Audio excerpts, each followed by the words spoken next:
بسم اللہ الرحمن الرحیم۔ 5 خطرناک گناہ جو رزق کو ختم کر دیتے ہیں۔ نبی کریم صلی اللہ علیہ وآلہ وسلم نے فرمایا جو شخص یہ 5 گناہ کرتا ہے وہ پوری زندگی غریب ہی رہے گا۔ وہ 5 گناہ کون سے ہیں؟ نمبر 1، محترم ناظرین، اللہ رب العزت نے انسان کو دنیا میں بھیجا تو اس کی ضروریات کا سامان بھی پیدا فرمایا۔ ہر انسان کے لیے رزق کا ایک خاص نصیب مقرر کر دیا گیا ہے۔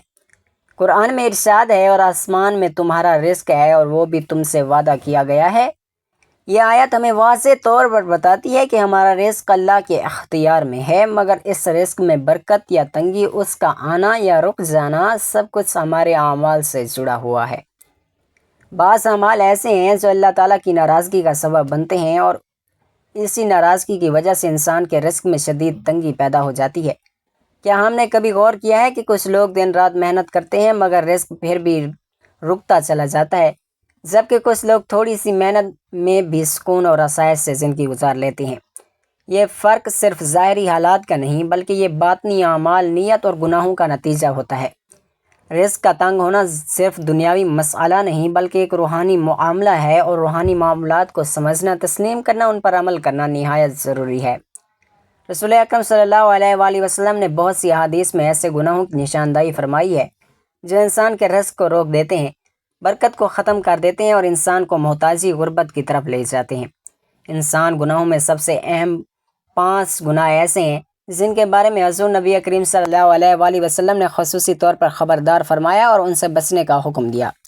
یہ گناہ انسان کی دنیا آخرت دونوں کو خراب کر دیتے ہیں۔ تو ہماری آج کی ویڈیو میں آپ کو انہی 5 گناہوں کے بارے میں بتایا جائے گا جس کے بارے میں نبی کریم صلی اللہ علیہ وآلہ وسلم نے فرمایا کہ جو شخص یہ 5 گناہ کرتا ہے اس کے رزق میں کمی آتی ہے، اس کے حالات تنگ ہو جاتے ہیں۔ یہ گناہ بظاہر معمولی نظر آتے ہیں مگر ان کے اثرات نہایت گہرے اور تباہ کن ہوتے ہیں۔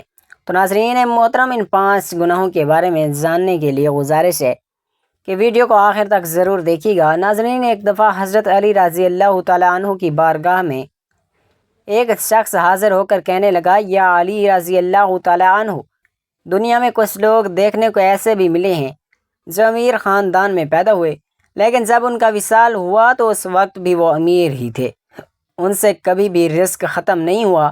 لیکن اس کے ساتھ ساتھ دنیا میں ایسے لوگ بھی پائے جاتے ہیں جو چند عرصے کے لیے امیر ہوتے ہیں لیکن وہ بعد میں پھر سے غریب ہو جاتے ہیں، رزق ان لوگوں سے چھین لیا جاتا ہے۔ اس شخص نے پوچھا، یا علی رضی اللہ تعالیٰ عنہ، وہ کون سے ایسے گناہ ہیں جو رزق میں کمی لاتے ہیں، رزق کو ختم کر دیتے ہیں؟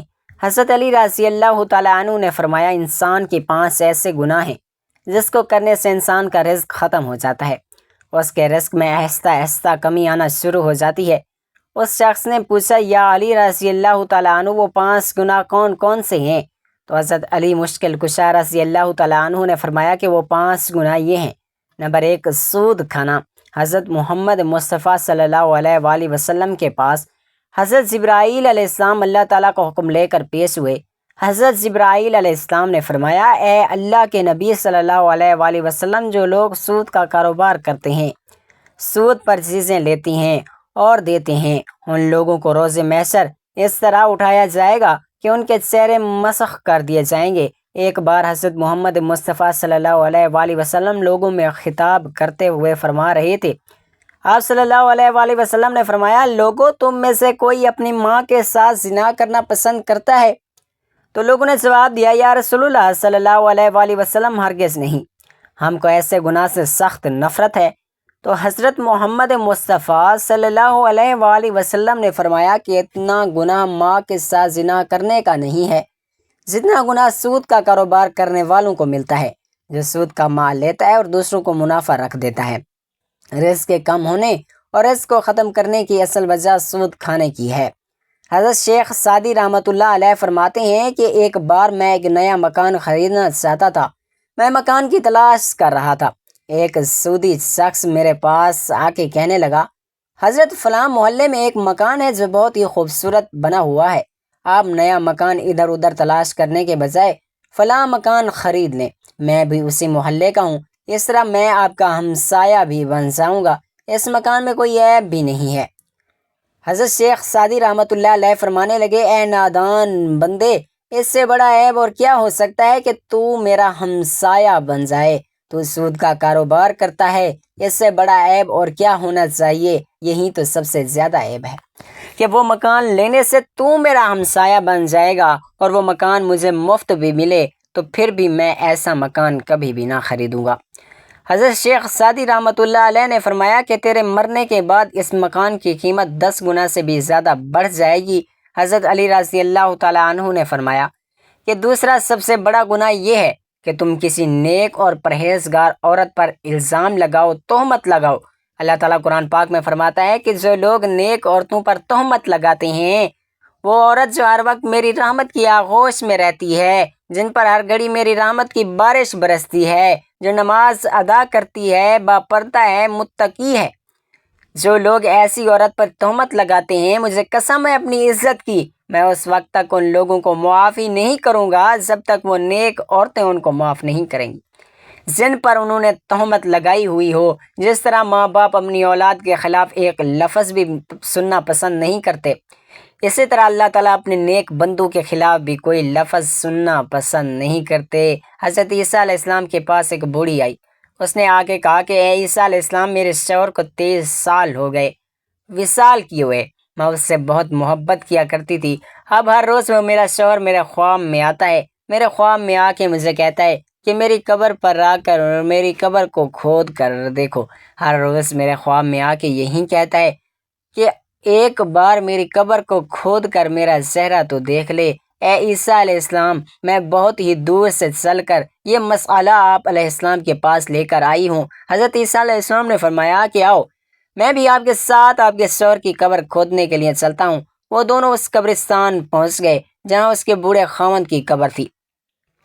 تو قبرستان میں جاتے ہی جا کے حضرت عیسیٰ علیہ السلام نے فرمایا کہ بتاؤ تیرے شوہر کی قبر کون سی ہے؟ تو بوڑھی نے ہاتھ سے اشارہ کرتے ہوئے کہا کہ اے عیسیٰ علیہ السلام، یہ قبر ہے۔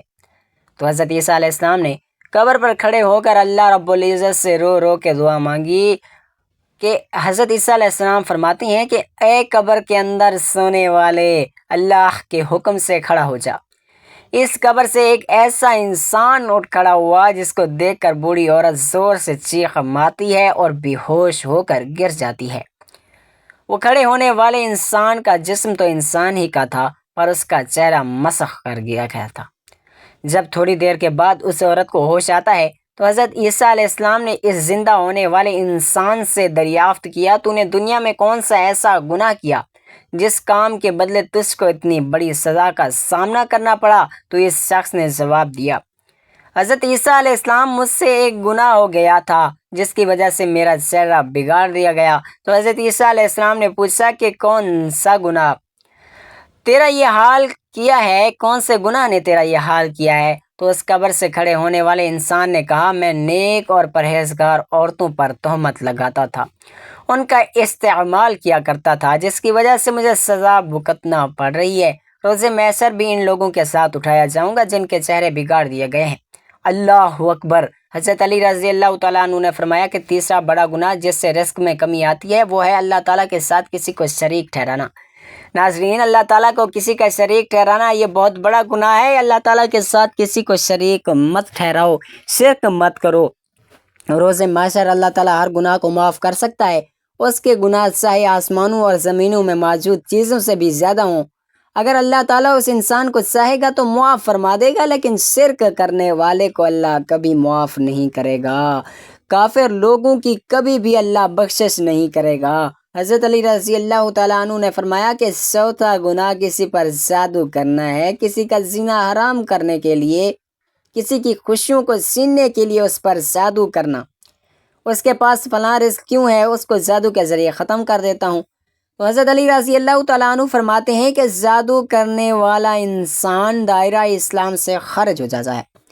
جب کسی جادوگر کی موت آتی ہے تو وہ کافر مرتا ہے۔ جادوگر کی موت کبھی بھی ایمان پر نہیں ہوتی۔ حضرت علی رضی اللہ تعالیٰ عنہ فرماتے ہیں کہ کسی کو دکھ اور تکلیف دینا یہ سب سے بڑا گناہ ہے۔ کسی کو دکھ دینا، کسی کا زینا حرام کر کے خود خوش ہونا، کسی کو رلا رلا کر خود خوش ہونا سب سے بڑا گناہ ہے۔ حضرت مولا علی رضی اللہ تعالیٰ عنہ فرماتے ہیں کہ ان 5 بندوں سے اللہ پاک روز قیامت سخت حساب لے گا اور دنیا میں ان بندوں سے اللہ تعالیٰ رزق کو چھین لیتا ہے۔ ناظرین، اسلام ایک مکمل ضابطہ حیات ہے جو نہ صرف آخری فلاح کا ضامن ہے بلکہ دنیاوی کامیابیوں کے لیے بھی واضح اصول فراہم کرتا ہے۔ رزق، دولت اور خوشحالی اللہ تعالیٰ کے ہاتھ میں ہے، لیکن انسان کے اعمال اور طرز زندگی ان پر اثر انداز ہوتے ہیں۔ قرآن اور سنت میں بار بار ذکر ہوا ہے کہ بعض گناہ ایسے ہیں جو رزق میں کمی، معاشی تنگی اور غربت کا سبب بن جاتے ہیں۔ ہماری آج کی ویڈیو بھی انہی گناہوں کا تفصیلی جائزہ لے گی جو انسان کو فکر و فاقہ، تنگ دستی اور ذلت کی طرف دھکیلتے ہیں۔ نمبر 1، نماز کا ترک کرنا۔ نماز دین کا ستون ہے، نماز آنکھوں کی ٹھنڈک ہے۔ ترک نماز کو نبی کریم صلی اللہ علیہ وسلم نے کفر کے قریب قرار دیا۔ نماز چھوڑنے سے نہ صرف اللہ تعالیٰ ناراض ہوتا ہے بلکہ اس کے اثرات دنیاوی زندگی میں بھی ہوتے ہیں۔ حدیث مبارکہ میں حضرت عبداللہ بن عباس رضی اللہ تعالیٰ عنہ سے روایت ہے کہ رسول اللہ صلی اللہ علیہ وآلہ وسلم نے فرمایا، جو شخص نماز چھوڑتا ہے اللہ اس کے رزق سے برکت اٹھا لیتا ہے۔ نماز صرف ایک فرض عبادت نہیں ہے بلکہ رزق کھولنے والی سب سے بڑی کنجی ہے۔ جو شخص نماز کو چھوڑ دیتا ہے گویا وہ اپنے رزق کے دروازے خود بند کر رہا ہوتا ہے۔ نبی کریم صلی اللہ علیہ وآلہ وسلم نے فرمایا، انسان اور کفر کے درمیان فرق نماز کا ہے۔ جب انسان نماز چھوڑتا ہے تو وہ برکت سے محروم ہو جاتا ہے، اللہ تعالیٰ کی رحمت اسے ہٹ جاتی ہے، نتیجتاً رزق میں رکاوٹیں آنا شروع ہو جاتی ہیں۔ نمبر 2، حرام کمائی اور سود۔ حرام مال انسان کی زندگی سے برکت کو ختم کر دیتا ہے۔ سودی کاروبار کرنے والے افراد وقتی طور پر مالدار نظر آ سکتے ہیں لیکن باطنی طور پر بہت غریب ہوتے ہیں۔ قرآن اور اللہ کا ذکر سود کو مٹاتا ہے اور صدقات کو بڑھاتا ہے۔ حدیث میں ہے کہ سود کا 1 درہم کھانا 36 زنا کرنے کے برابر ہے۔ حرام مال کمانا ایسا گناہ ہے جس سے رزق کی برکت ختم ہو جاتی ہے۔ چاہے جتنا بھی کمایا جائے نہ وہ دل کو سکون دیتا ہے نہ ہی وہ باقی رہتا ہے۔ نبی کریم صلی اللہ علیہ وآلہ وسلم نے فرمایا، وہ جسم جو حرام سے پلا ہو اس کے لیے جنت حرام ہے۔ سب سے پاکیزہ کمائی وہ ہے جو انسان اپنے ہاتھ سے کمائے۔ نمبر 3، زکوٰۃ ادا کرنا۔ اسلام میں زکوٰۃ کو فرض قرار دیا گیا ہے تاکہ معاشرے میں دولت کی منصفانہ تقسیم ہو۔ جو لوگ زکوٰۃ نہیں دیتے ان کا مال پاک نہیں ہوتا اور اس میں سے برکت ختم ہو جاتی ہے۔ زکوٰۃ ادا کرنا غربت کو خود دعوت دینے کے مترادف ہے۔ اللہ تعالیٰ نے زکوٰۃ کو فرض فرمایا تاکہ مال پاک ہو اور اس میں برکت آئے۔ جو شخص زکوٰۃ روک لیتا ہے وہ در حقیقت اللہ کی نعمتوں کا دروازہ اپنے اوپر بند کر لیتا ہے۔ یہ آیت زکوٰۃ نہ دینے والوں کے لیے بہت سخت تنبیہ ہے۔ زکوٰۃ دینے سے رزق میں برکت اور نہ دینے سے رزق میں زوال آتا ہے۔ قرآن پاک میں، اور جو لوگ سونا چاندی کو جمع کرتے ہیں اسے اللہ کی راہ میں خرچ نہیں کرتے انہیں دردناک عذاب کی خوشخبری دو۔ حدیث پاک میں ہے کہ صدقہ دینے سے مال کبھی کم نہیں ہوتا۔ نمبر 4، جھوٹ بولنا، دھوکہ دینا۔ جھوٹ بولنے اور دھوکہ دینے والے افراد وقتی طور پر فائدہ حاصل کرتے ہیں لیکن ان کا رزق بے برکت ہو جاتا ہے۔ آخرکار وہ ذلت اور فقر کا شکار ہو جاتے ہیں۔ جھوٹ انسان کی شخصیت کو تباہ کرتا ہے مگر اس کا اثر اس کے رزق پر بھی پڑتا ہے۔ نبی کریم صلی اللہ علیہ وآلہ وسلم نے فرمایا، یعنی سچا اور امانت دار تاجر قیامت کے دن انبیاء اور صدیقین کے ساتھ ہوگا۔ جھوٹ بول کر رزق کمایا جائے تو وہ صرف دکھاوے کا رزق ہوتا ہے، برکت والا رزق نہیں۔ حدیث پاک میں ہے کہ جو قوم ناپ تول میں کمی کرے ان پر قحط اور مہنگائی مسلط کر دی جائے گی۔ جو دھوکہ دے وہ ہم میں سے نہیں۔ نمبر 5، ماں باپ کی نافرمانی۔ والدین کے ساتھ بدسلوکی اللہ تعالیٰ کے غضب کو دعوت دیتی ہے اور ایسا شخص زندگی میں کبھی خوشحال نہیں رہتا۔ حدیث پاک میں ہے کہ اللہ تعالیٰ 3 لوگوں کی طرف قیامت کے دن نظر نہیں کریں گے، ان میں سے ایک والدین کا نافرمان ہے۔ نمبر 6، عورت مرد کی شکل اختیار کرے اور حرام رشتوں سے تعلقات۔ زنا اور حرام رشتوں سے تعلقات نہ صرف روحانی بیماری ہے بلکہ دنیاوی ذلت، غربت اور مصیبتوں کو بھی دعوت دیتا ہے، فکر اور محتاجی پیدا کرتا ہے۔ یہ وہ گناہ ہیں جن سے اللہ کا عذاب زمین پر نازل ہوتا ہے۔ بے حیائی اور زنا جیسے گناہوں میں نہ صرف معاشرہ تباہ ہوتا ہے بلکہ انسان کی زندگی میں نحوست، رزق میں تنگی بھی آتی ہے۔ جب کوئی قوم کھلم کھلا بے حیائی اختیار کرتی ہے تو اللہ ان پر ایسی بیماریاں، مصیبتیں نازل فرماتا ہے جو ان کے بزرگوں کے زمانے میں نہ تھی۔ نمبر 7، جھوٹی قسم کھانا۔ کاروبار میں جھوٹی قسم کھانا رزق کو تباہ کر دیتا ہے۔ حدیث پاک میں ہے کہ جھوٹی قسم مال کو بیچ دیتی ہے لیکن برکت کو ختم کر دیتی ہے۔ نمبر 8، سستی اور کاہلی۔ رزق کے دروازے محنت سے کھلتے ہیں۔ جو شخص سستی کا عادی ہو جائے اس پر غربت آ جاتی ہے۔ اللہ میں سستی، بزدلی اور فکر سے تیری پناہ مانگتا ہوں۔ نمبر 9، ظلم اور خیانت۔ لوگ دوسروں کے حقوق پامال کرتے ہیں اور خیانت کرتے ہیں، ان کی کمائی میں بے برکتی آ جاتی ہے، ان کا انجام دنیا آخرت میں رسوا ہوتا ہے۔ ظالموں کے لیے کوئی کامیابی نہیں ہے۔ نمبر 10، شکر ادا نہ کرنا۔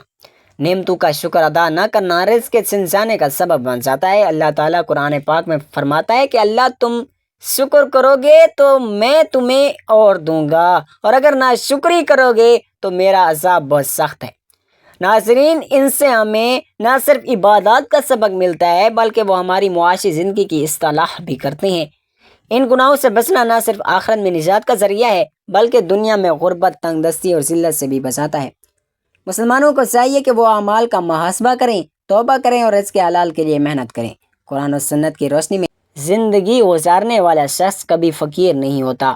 رزق میں کمی سے بچنے کے لیے 5 وقت کی نماز باجماعت ادا کریں، صدقہ و خیرات کو معمول بنائیں، زکوٰۃ وقت پر ادا کریں، سچ بولیں، دھوکہ اور جھوٹ سے بچیں، حرام سے بچیں، حرام کاروبار، رشوت اور سود سے توبہ کریں، استغفار کو زبان کا ورد بنائیں، رزق کے لیے مسنون دعاؤں کا اہتمام کریں، بے حیائی، فحاشی اور گناہوں سے مکمل پرہیز کریں۔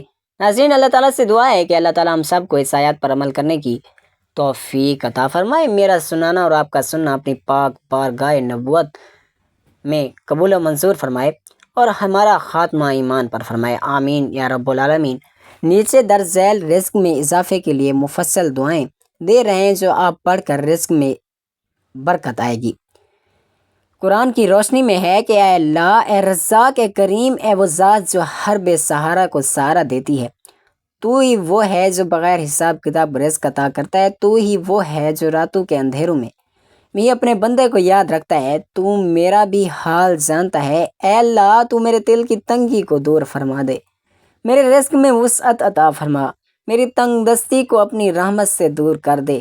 اے اللہ، مجھے اپنے حلال رزق کے ذریعے حرام سے بچا اور اپنے فضل سے مجھے دوسروں کا محتاج نہ بنا۔ قرآنی الفاظ کے ساتھ التجا۔ یا رب، تو نے فرمایا وَمَن يَتَّقِ اللَّهَ يَجْعَل لَّهُ مَخْرَجًا وَيَرْزُقْهُ مِنْ حَيْثُ لَا يَحْتَسِبُ۔ جو تجھ سے ڈرتا ہے تو اسے ایسی جگہ سے رزق دیتا ہے جہاں سے وہ سوچ بھی نہیں سکتا۔ اے اللہ، مجھے بھی اپنا وہ بندہ بنا دے جو تجھ سے ڈرتا ہے، اور مجھے ایسی جگہوں سے رزق عطا فرما جہاں سے میں سوچ بھی نہ سکوں۔ رکھتے قلب کے ساتھ دعا۔ اے اللہ، میرے دل کی نیت کو پاک کر دے، میرے اعمال میں اخلاص پیدا کر دے، میرے رزق کو حلال و پاکیزہ اور بابرکت بنا۔ اے اللہ، میرے رزق میں اتنی برکت عطا فرما کہ میرے دل کو سکون نصیب ہو اور میں دوسروں کا محتاج نہ رہوں۔ اے رب کریم، اے ذوالجلال کریم، میرے کاروبار یا نوکری میں ترقی عطا فرما، جو دروازے بند ہو چکے ہیں انہیں اپنے فضل سے کھول دے۔ میرے ہاتھ کو دینے والا بنا، مانگنے والا نہ بنا۔ احادیث سے مزید رہنمائی پر مبنی دعائیں۔ نبی کریم صلی اللہ علیہ وآلہ وسلم نے فرمایا، جو شخص صبح کے وقت سورۃ واقعہ پڑھتا ہے اس پر فکر و فاقہ کبھی نہیں آئے گا۔ شعب الایمان۔ اے اللہ، مجھے قرآن سے محبت عطا فرما اور اس کے ذریعے میرے رزق کے دروازے کھول دے۔ جو شخص صلہ رحمی کرے اللہ اس کے رزق میں برکت اور عمر میں اضافہ فرماتا ہے۔ بخاری اور مسلم کی حدیث ہے، اے رب، مجھے اپنے رشتہ داروں سے حسن سلوک کرنے والا بنا تاکہ میرے رزق میں مزید اضافہ ہو۔ اللہ تعالیٰ صبح کے وقت روزی تقسیم فرماتا ہے۔ طبرانی کی حدیث ہے، اے اللہ، مجھے صبح کے وقت اٹھنے، جلدی جاگنے، عبادت کرنے، محنت کرنے والا بندہ بنا دے۔ آخر میں دعا کا اختتام کرتی ہیں، اے وہ ذات جس کے خزانوں میں کوئی کمی نہیں، میرے دل کو وسعت دے، میرے ہاتھ کو خیر میں مشغول رکھ، اور میرے رزق کو صرف دنیا کے لیے نہیں بلکہ آخرت کے لیے بھی برکت بنا۔ اے اللہ، تو سب جانتا ہے، میری غلطیوں کو معاف فرما، میرے دل کے بوجھ کو ہلکا کر دے۔ اے میرے رزق کو میرے حق میں خیر و برکت والا بنا۔ آمین یا رب العالمین۔ اللہ تعالیٰ سے دعا کرتے ہیں کہ اللہ تعالیٰ ہم سب کو اس پر عمل کرنے کی توفیق عطا فرمائے۔